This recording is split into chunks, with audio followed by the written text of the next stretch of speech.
Hello, everybody. Welcome back to Gooner Gathering. My name is Gooner Lee Meads, Lee Meadows.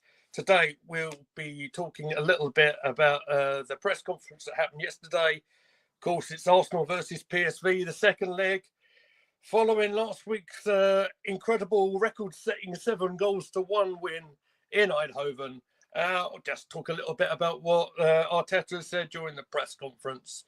Let's start with Gabriel Martinelli, who, as we reported on the channel before kickoff against Manchester United, did make his comeback as a substitute. And Arteta was asked if he's all okay. Has he come through unscathed? And it sounds like, there's no issues with any of the players that featured at Old Trafford. So that's great news. With a word of caution from me with Martinelli, because with the state of the game being that it is 7-1, I don't feel there's a need to rush him back, like start him today. With his comeback, I'd be probably giving him another 30 minutes if that's possible, just to possibly give someone else a little bit of a run first, which I'll talk about in a bit. And, just to get him back gradually. I don't think there's any needs for rushing things. Of course, there's a temptation, of course, with the big lead for a lot of rotation.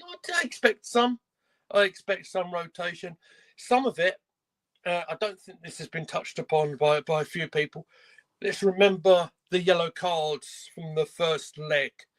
So Lewis Skelly was booked. He was very lucky not to get sent off, but some would say that's why he was replaced by Calafiori. If memory serves, Thomas Partey was booked, as was Julian Timber. So there's 3 names that I'd be taking out the firing line today. Perhaps, just off the top of my head, I'd be thinking maybe Zinchenko's there. I'd probably play him at left back today. I'd be probably playing Jorginho in Partey's position. And perhaps we could see the return of Ben White, who's obviously been amongst the squad. He did make a brief cameo off the bench in the first leg. Perhaps this is an opportunity for Ben to get some game time as well. I think they've been, as Arteta did say at the bottom of the press conference here, that, he's they have to manage him well. He's still having 1 or 2 issues.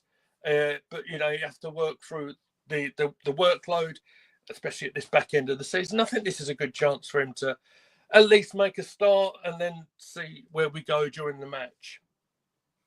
It's also an opportunity for maybe some of the younger players to play today. One player that did miss out completely at Old Trafford was Nathan Butley-Odeji. Now, he'd obviously been supplemented into the squad. He did make a brief appearance in the Champions League this season, a brief 30 seconds.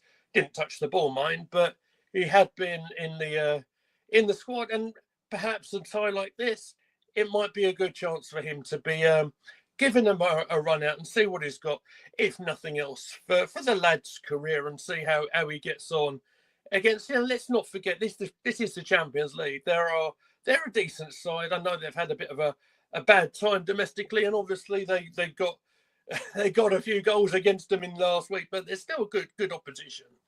Perhaps I'd be seeing Butley-Odeji being up top, perhaps supplemented with Raheem Sterling. Perhaps even Kieran Tierney gets a chance to bomb forward a little bit as well. That's what I'd probably do. Either that, or I'd play Tierney at left back and maybe Zinchenko being a little further forward. Because obviously, this has been highlighted in the presser as well, is given the big up with Zinchenko and his supporting role in midfield. It's funny because a lot of us have been talking about him playing in that position for a long time. He never done it, but not certainly from a starting position anyway. But it's an interesting one anyway. Let me just have a sip of my tea. So what else do we need to see? Oh yes, I was talking about some of the younger players, wasn't I? I was informed that as a young centre half called Will Sweet, who took a full part in training yesterday, I should say. I wonder if there may be a chance that he might get a debut today at some stage. Just one name to keep an eye out for. It'd be another name off the conveyor belt for Hale End. It'd be interesting to see if he gets a go. I mentioned Raheem Sterling. My goodness me, doesn't he need a goal? Doesn't he need something to get some confidence back? Maybe this is a chance for him to do so. At the very least, I'll be taking some of the workload off Marino, for example. Doesn't need to play tonight. Perhaps put him on the bench.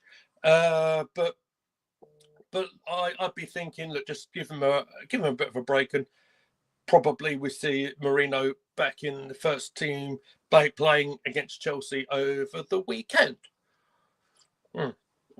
So what else do I need to know? We spoke about Zinchenko a little bit. He's one of them players that are, I believe, coming towards the end of his contract.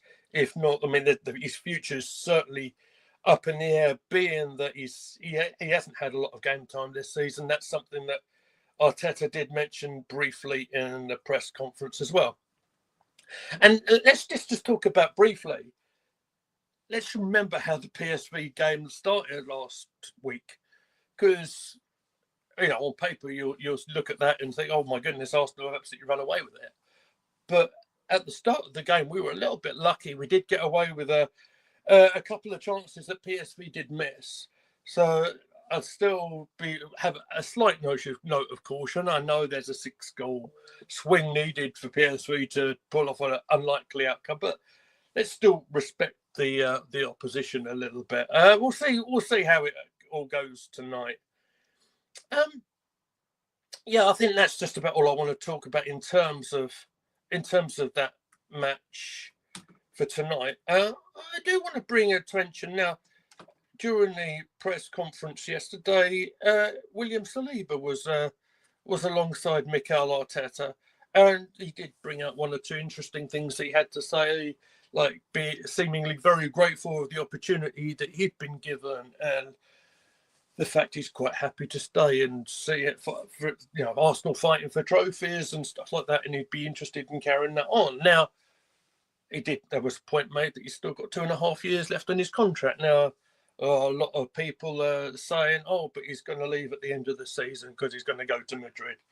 That might still happen. So with a note of caution, it sounds like Saliba was quite happy. He's not going to say, right in front of Arteta, I'm going to throw a transfer request in at the end of the season and I'll be saying adios, as they say in Spain. But it sounded encouraging from William Saliba anyway. It's interesting to see how his career's developed.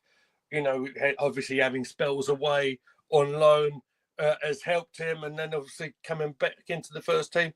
I personally think that partnership that he built with Gabriel is one of the most solid back lines that we've had in a long time, certainly for Arsenal anyway. So I think that is just about all I need to say for tonight.